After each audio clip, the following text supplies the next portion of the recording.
Section 8.4, Matrices for General Linear Transformations. Suppose that V is an n-dimensional vector space, that W is an m-dimensional vector space, and that T from V to W is a linear transformation. Suppose further that B is a basis for V, that B' is a basis for W, and that for each vector x in V, the coordinate matrices for x and Tx are xb and Txb', respectively.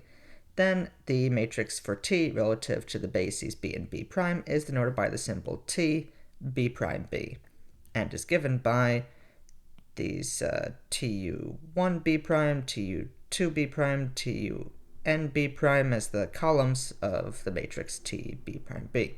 It has the property that if you take it and multiply it on the left by xb, the coordinate representation of x and b, then you get Txb'.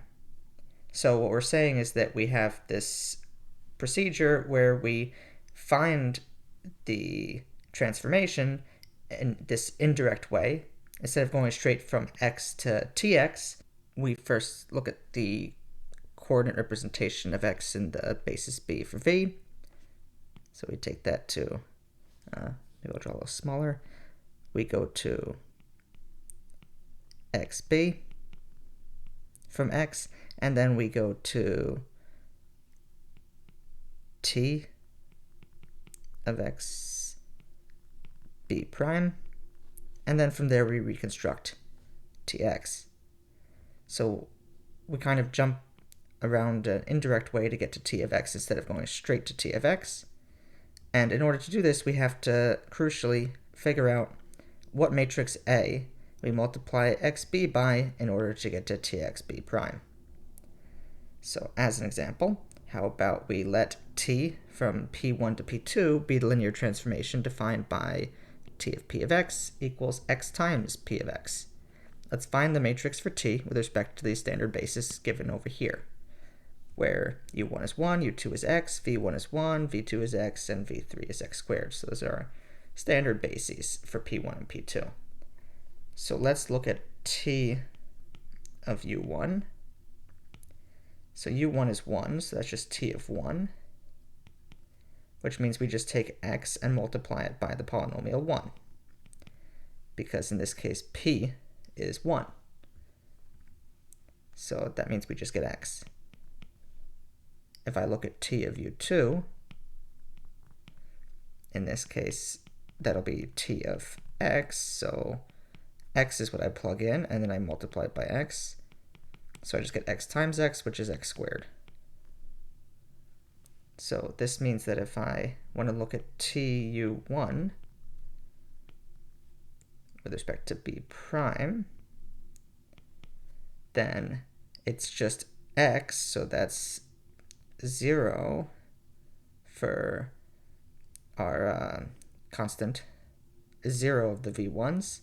It's 1 of the V2s, 1x, and 0 of the x squareds. So it's 0, 1, 0. If I want to look at Tu2 with respect to B', then it's just x squared. So it's 0 for V1, 0 for V2, and 1x squared. So now I can write T B'B. I'll build it just like the way that we were given over here. So I need Tu1B', Tu2B', and so on. So I need Tu1B', and the next column is Tu2,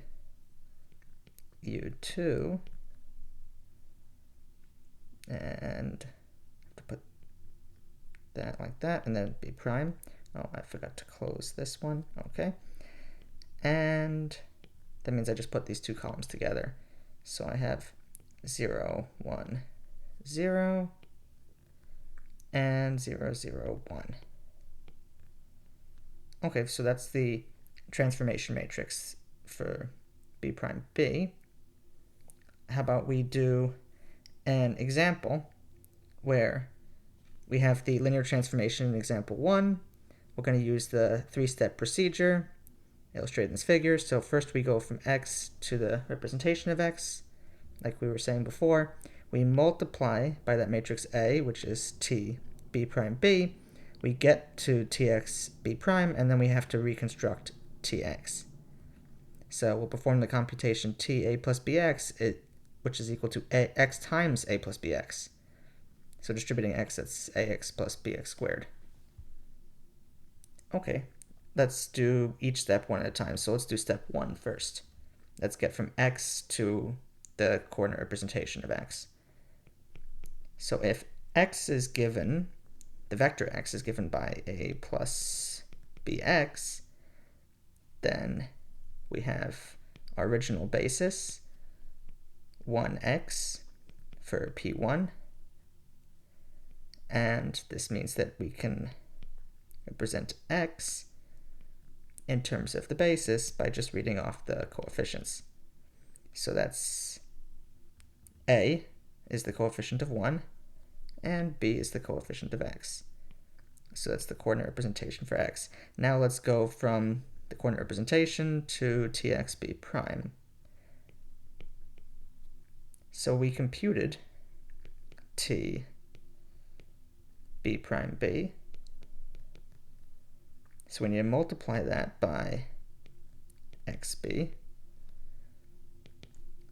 By the previous example, that's 0, 1, 0 for the first column, and 0, 0, 1 for the second column, and then we multiply that by AB.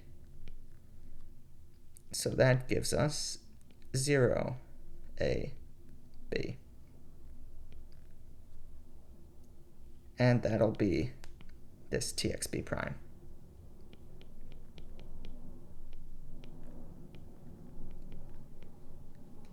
Okay, now let's reconstruct Tx. So that'll be our step 3. We have to go from Txb prime back to Tx. So we'll write Tx as T of A plus Bx.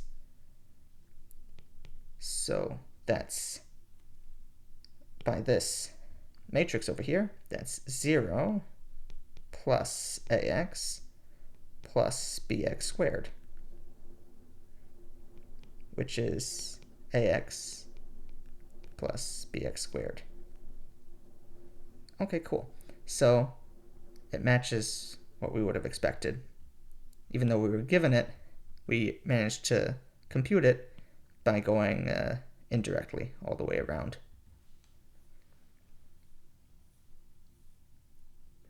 How about we now let t from R2 to R3 be the linear transformation defined by t of x1, x2 equals this matrix times x1, x2.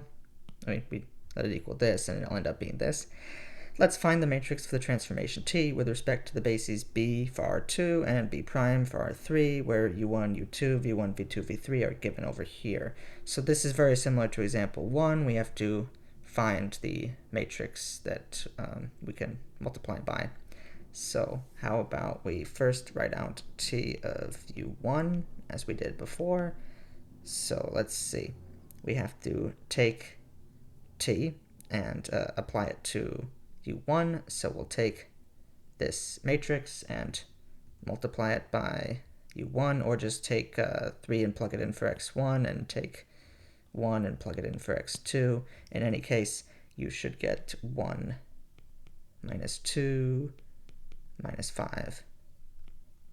So that's t of u1, now t of u2.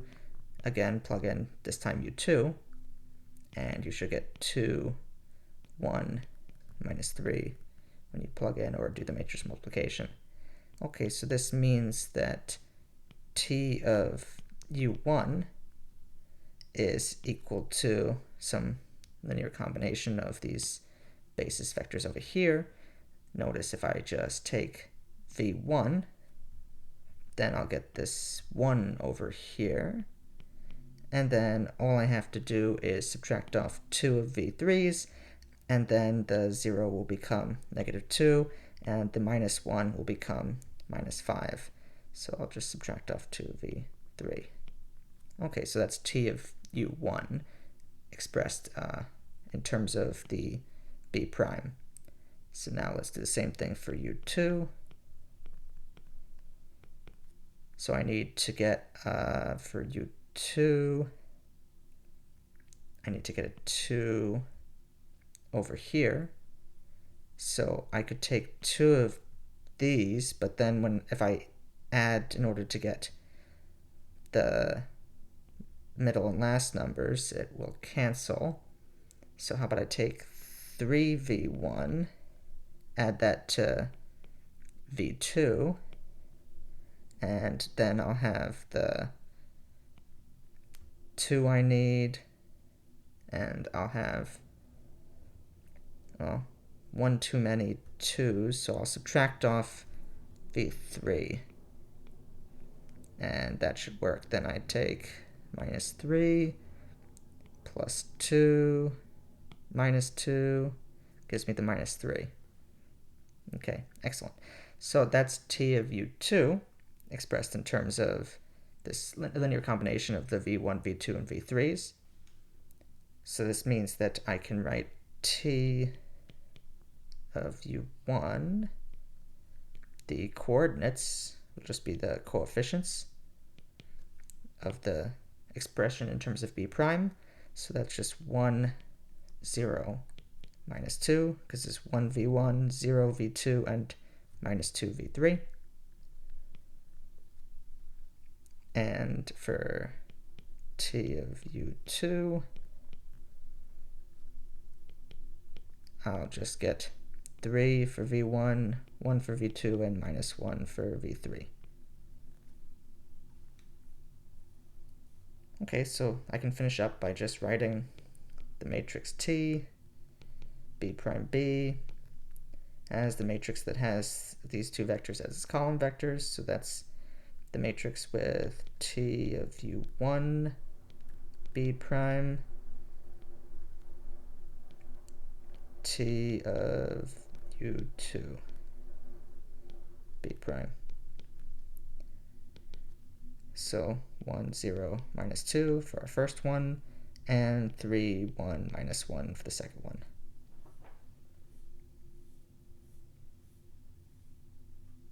In the special case where v equals w, so that t from v to v is a linear operator, it is usual to take b equals b prime, take the same basis when constructing a matrix for t. In this case, the resulting matrix is called the matrix for t relative to the basis b, because we're not going from b to b prime, so we just write tbb as tb, because why write the b twice? If b is equal to u1 through un, then tb is tu1b, tu2b, and so on for each of the columns, and it has the same properties before. If you take it and multiply it by xb, then you get txb. Okay, so if b is equal to u1 through un as a basis for an n-dimensional vector space v, and if I from v to v is the identity operator, let's find IB. Well, let's look at what happens to I on a bunch of basis vectors u1 through un. So I of u1, well, it's the identity, so it must return u1. I of u2, again, identity gives us u2, and so on. So I un, oops, wrote 2 again, must be un. So this means that IB is just the matrix built out of all of these columns. So we have 1 u1 for IU1 and 0 u2, 0 u3, and so on. So that's just 1, 0, 0, and so on. And then the next column would be I of u2 in terms of b, so it's 0, 1, because it's 1 u2, and then 0 for all the other u's, and so on. You can see where this is going. We just end up with exactly what we'd expect the identity to look like.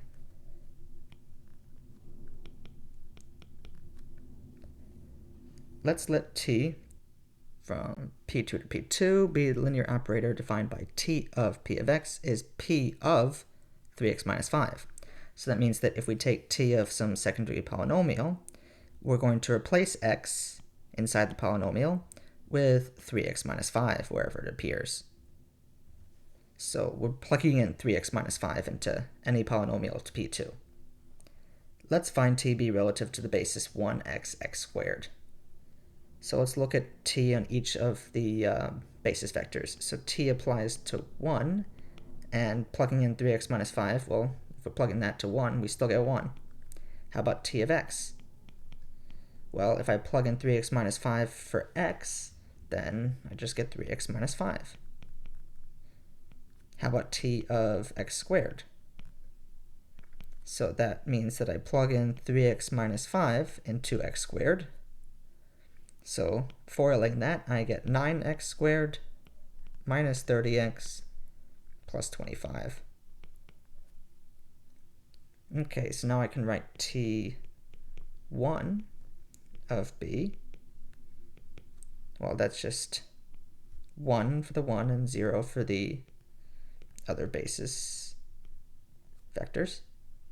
And then tx b is minus 5 for the 1, 3 for x, and 0 for x squared. Then tx squared b is 25 for 1, minus 30 for x, and 9 for x squared. Okay, so that gives us the transformation matrix TB as 1, 0, 0, first column from the first vector, minus 5, 3, 0, and 25, minus 30, 9. How about we use the indirect procedure now instead of doing it directly to compute t of 1 plus 2x plus 3x squared. So this means that p is 1 plus 2x plus 3x squared. So if we represent that in terms of the basis b, then we just pull off the coordinates 1, 2, and 3. Those are the coefficients. Okay, so now let's take TB and multiply it by that. Oops. Because this is our PB, this is our XB, and now we're going to make it TXB. So multiplying by that, that's 1, 0, 0, minus 5, 3, 0, 25, minus 39, times 1, 2, 3.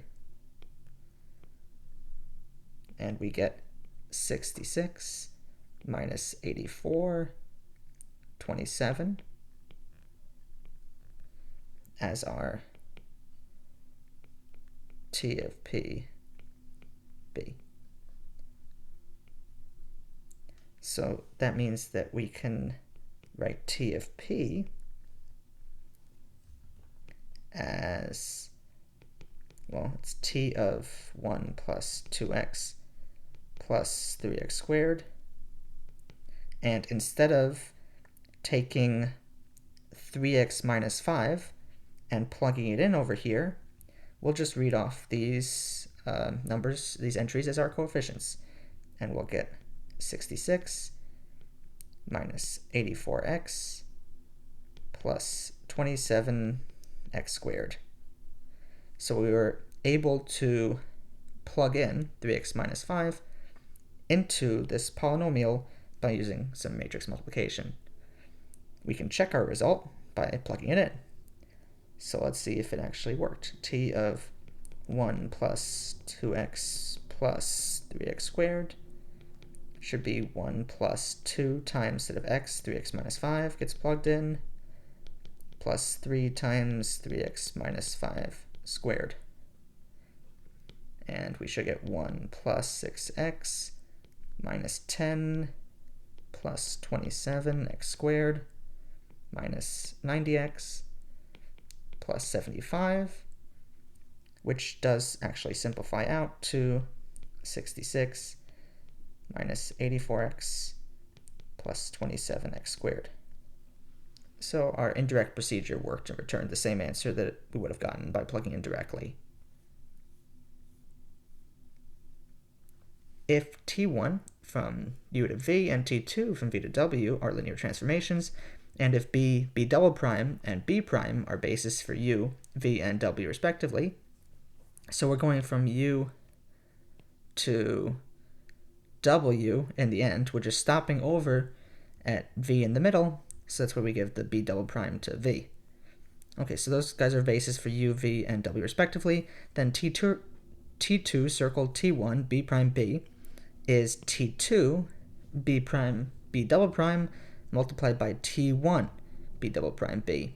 You can imagine these like B double primes as canceling in the middle. If T from V to V is a linear operator, and if B is a basis for V, then the following are equivalent. T is 1 to 1, if and only if TB is invertible. Moreover, when these equivalent conditions hold, T inverse of B is in fact TB inverse. Let's do an example of the composition. How about we let T1 from P1 to P2 be the linear transformation defined by xp of x, as we saw before. And we'll let T2 be a linear operator defined by P of 3x minus 5, as we saw before. Let's find T2 circle T1 B prime B relative to the bases B and B prime, the standard ones that were given. So let's look at T2 circle T1 of P of x. So that's T2 of T1 P of x,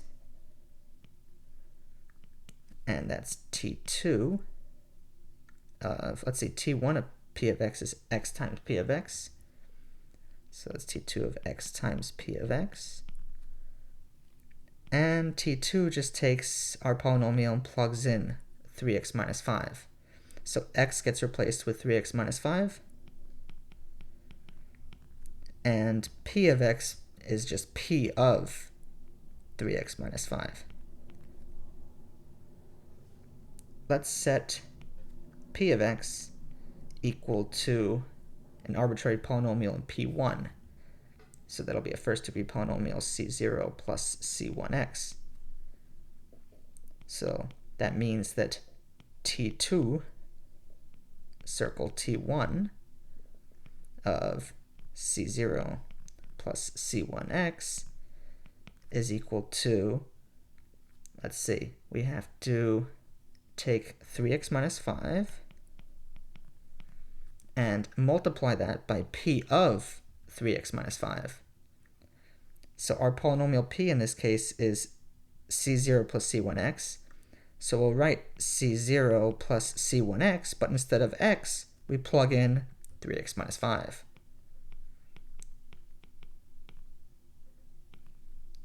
Okay, so simplifying, we get C0 times 3x minus 5 plus C1 times 3x minus 5 squared. Let's go from, well, B prime, in this case, is equal to B double prime, right? Because we go to P2 and then we go from P2 to P2. So that means that if I look at T2 circle T1 B prime B, then that's just T2 B prime times T1 B prime B, right? I don't have to write the B prime twice. So let's set B equal to standard basis, 1x, B prime is 1x x squared. By example 1, we already know what that transformation is from B prime to B for T1, we saw that it's 0, 1, 0, 0, 0, 1. And by example 5, we know the other matrix, T2 B prime, was 1, 0, 0, minus 5, 3, 0, 25, minus 30, 9. And that means that we can compute T2 circle T1 B prime B by taking these guys and multiplying them. So 1, 0, 0, minus 5, 3, 0, 25, minus 39, times 0, 1, 0, 0, 0, 1,